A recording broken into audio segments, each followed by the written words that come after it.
बढ़िया सा रास्ता, बढ़िया सा रास्ता है।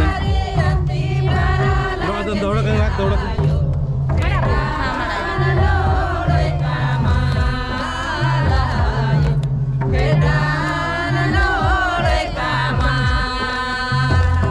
करम बाबस कही आशीर्वाद और दुहाई होरमर मैया एवं सराल किरी मान्य मिन्ना नंग है धर्म गुरु शत मार्गदर्शक नंग है श्री चित्रंजन उराव बाबस की अगुवाई नु झंडा गही गढ़ना मानिम नंग है मझे नु बहुत ही खुशी होरमर गे शांति सुख और समृद्धि की। जय करम बाबा, जय करम बाबा, जय करम बाबा, जय करम बाबा।